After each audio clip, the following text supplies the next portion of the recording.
Bienvenue dans l'Africa Newsroom, votre émission de débat et d'analyse en cette semaine consacrée aux défis énergétiques sur le continent africain. Et au sommaire également de cette émission, le FPI, le Front populaire ivoirien, parti d'opposition en Côte d'Ivoire, revient sur le devant de la scène politique. Le parti de l'ancien président Laurent Gbagbo a choisi cette fois-ci de participer aux élections législatives. Elles se tiendront ce dimanche 18 décembre. En Afrique du Sud, le vice-président Cyril Ramaphosa se dit prêt à succéder à Jacob Zuma à la tête de l'ANC.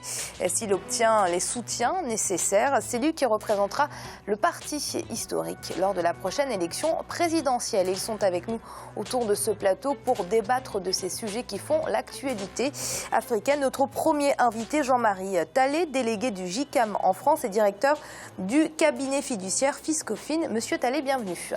Merci, bonjour Amira et bonjour aux téléspectateurs. Notre autre invité est consultant Alpha Diallo. Monsieur Diallo, bienvenue parmi nous. Bonjour Amira, merci pour votre invitation. Merci, bonjour aux téléspectateurs. Et on n'oublie pas notre éditorialiste, bien évidemment, Gratien Rukinikiza. Gratien, c'est un plaisir de vous retrouver. Un plaisir à moi aussi, Amira. Bonsoir à tous. Et tout de suite, c'est l'info du jour.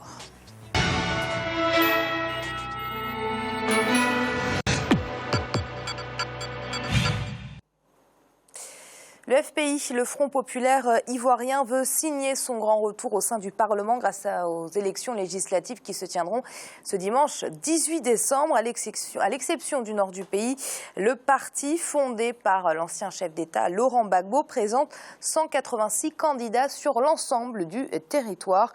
Le FPI espère ainsi obtenir une cinquantaine de députés. Reportage en Côte d'Ivoire de notre correspondant Olivier Conan. Le FPI, Front populaire ivoirien, a lancé 186 candidats à l'assaut des 255 sièges de députés de l'Assemblée nationale. À Port-Boué, une commune d'Abidjan, Marcel Gossio, ancien directeur général du port d'Abidjan, mobilise ses partisans pour se faire élire. Il veut se démarquer du rôle de député pour régler les problèmes de déguerpissement et de paupérisation de la population.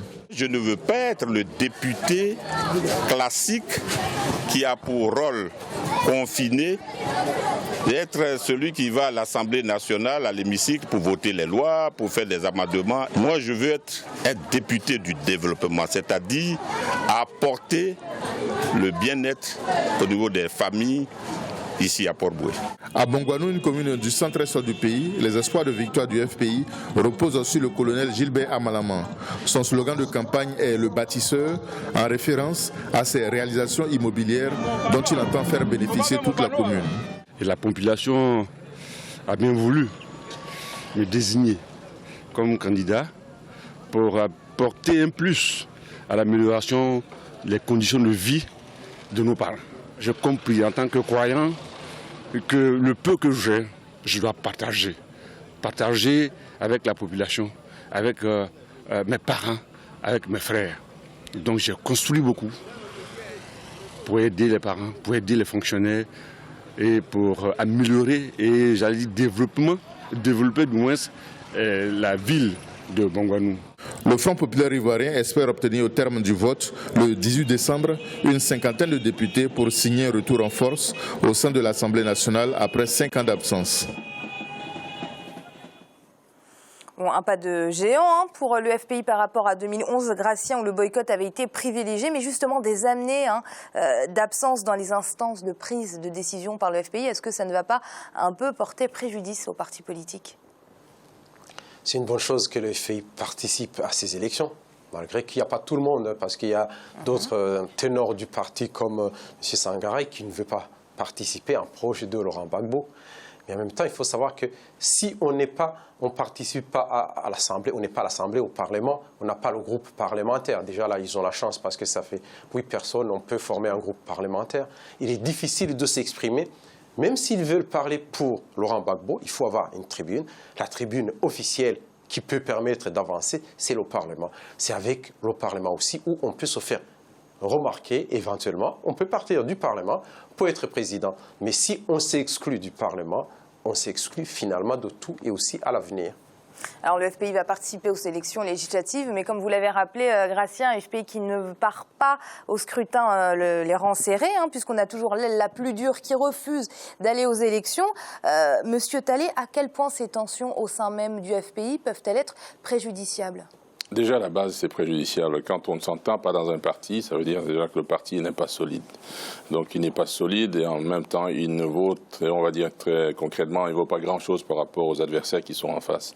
Mais il y a quelques jours, le FPI n'était pas partant. Subitement, aujourd'hui, ils sont partants. Les pro-Sangaré qui forment la résistance. Aujourd'hui, on ne sait pas s'ils se sont entendus réellement et qu'ils partent réellement en rang serré ou s'ils partent individuellement ou s'ils partent de manière dispersée. Mais s'ils partent de cette façon, ça fragilise encore plus parce que la base qui déjà avait rejeté la Constitution, qui avait été mal approuvée, en tout cas pour laquelle on n'était pas d'accord, il n'était pas d'accord, si déjà ils s'aperçoivent que leur parti n'est pas resserré avec un seul discours, un discours cohérent, automatiquement ça va aller dans tous les sens et ce n'est pas fait pour renforcer non seulement la légitimité de ceux-là qui veulent se faire élire, mais en même temps la capacité de ce parti à pouvoir diriger.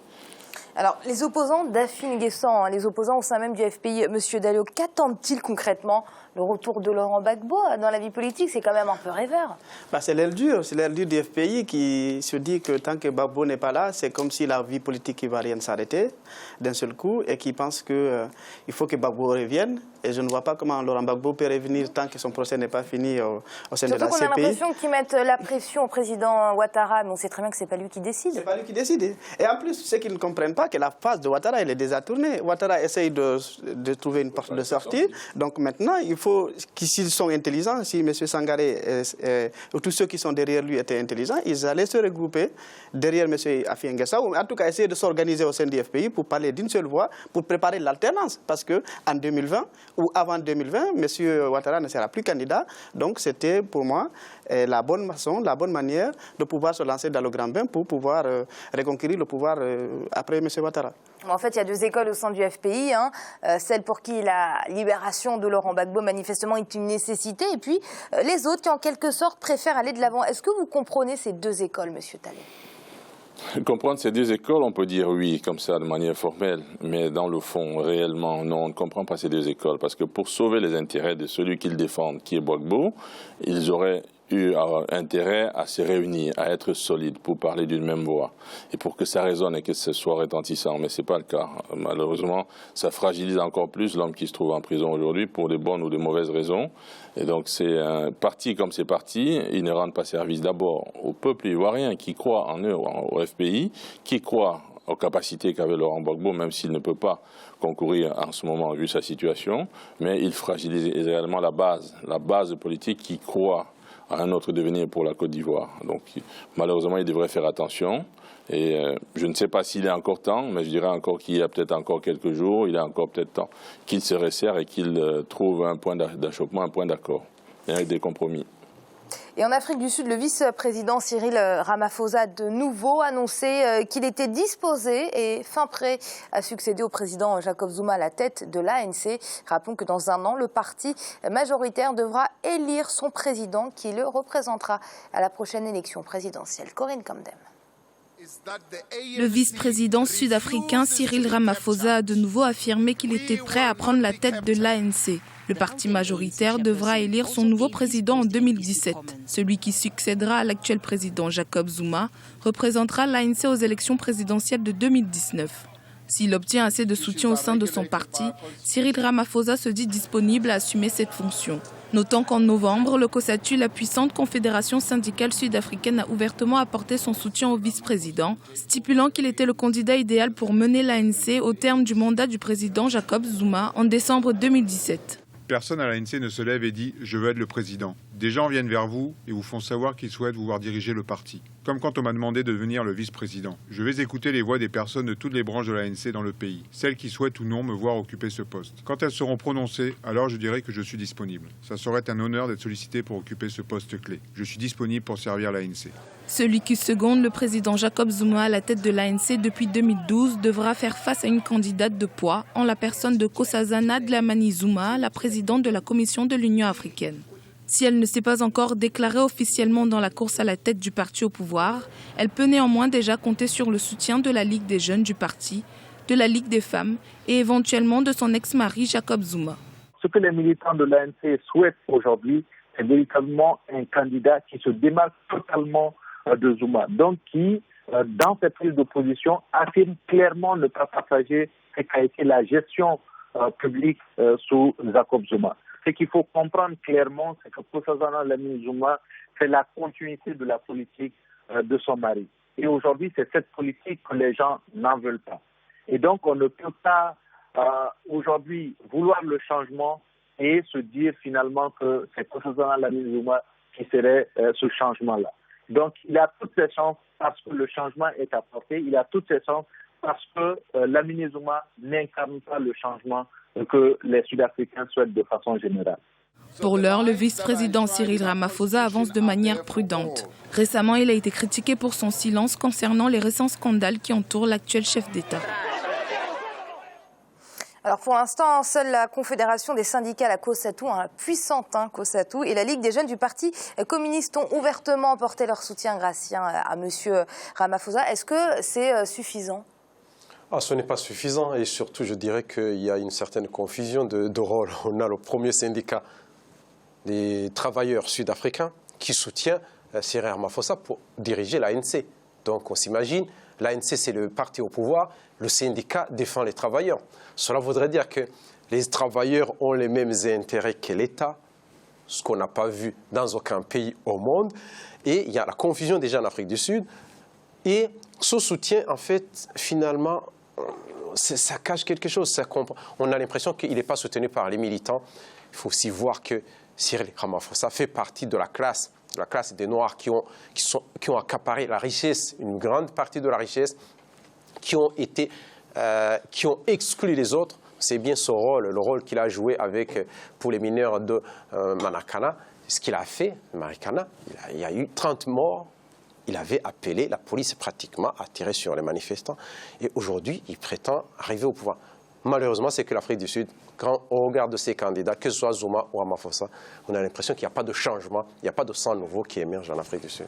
Justement, il y a plusieurs autres personnalités, dont l'actuelle présidente de la Commission de l'Union africaine, l'ancienne épouse du président Jacob Zuma, Nkosazana Dlamini Zuma, ou encore le trésorier de l'ANC, Zweli Mkhize, et qui sont pressentis pour succéder au chef de l'État. Monsieur Talley, peuvent-ils faire le poids face à Ramaphosa ? Alors, je dirais, s'il faut aller peut-être rapidement droit à une réponse, je dirais non, ils ne pourront pas faire le poids. Parce que si on prend Madame COSATU, donc, elle n'a pas forcément au niveau de l'Union africaine un bilan qui est forcément très réluisant, malheureusement, en situation réelle d'aujourd'hui. Et quand on prend l'autre adversaire, il n'est pas très connu. Mais quand vous reprenez Cyril Ramaphosa, c'est quelqu'un qui, vous savez qu'il a participé grandement à la libération de Mandela, à sa sortie de prison, à l'organisation des premières élections sud-africaines, donc au suffrage universel. Il a participé concrètement en tant que vice-président, qui en fait il est devenu vice-président aujourd'hui, mais déjà vice-président de l'ANC à l'époque. Il a participé à l'organisation d'une sortie d'Afrique du Sud de l'apartheid de manière sans violence. Bon, même s'il devient homme d'affaires, là où l'Afrique du Sud est assez bizarre, c'est qu'il y a des confusions. Comme disait Gracien, il y a des confusions entre le syndicaliste qui est un homme d'affaires extrêmement puissant, qui a bénéficié d'empowerment, black empowerment economy, ainsi qui donnait des avantages aux Noirs. Et puis, il a investi dans des sociétés fortement capitalistes comme McDonald's, donc qui lui ont donné beaucoup de richesses. Mais il s'avère qu'aujourd'hui, il se trouve être le candidat favori. Déjà depuis l'époque de Mandela, et ensuite en tant que vice-président en ce moment, c'est celui qui a les rouages réels et qui a la capacité en situation économique de relever le pays. Mais Monsieur Diallo, ce qu'on veut savoir aujourd'hui, c'est qui va soutenir Monsieur Zuma ? Moi, je pense que d'abord, il faut souligner que l'ANC a perdu une bonne partie de son électorat. Et, depuis l'arrivée de M. Zuma au pouvoir, avec tous les scandales qui se sont succédés. Et aussi, s'agissant, pour répondre à votre question, je pense que M. Zuma soutient son ancienne femme, son ancienne épouse en fait. Parce que si Mme Zuma savait qu'il n'avait pas le soutien de son ex-mari, elle n'allait pas laisser son poste où elle avait toutes les chances d'être reconduite à la tête de l'Union africaine pour venir se lancer dans la bataille, pour être candidate, éventuellement candidate de l'ANC dans un an. Donc je pense que c'est parce qu'elle a éventuellement le soutien de son mari, de son ex-mari, qu'elle veut revenir aux affaires en fait. Et on va marquer une courte pause, on se retrouve dans quelques instants pour la suite de l'Africa News. On va tout de suite.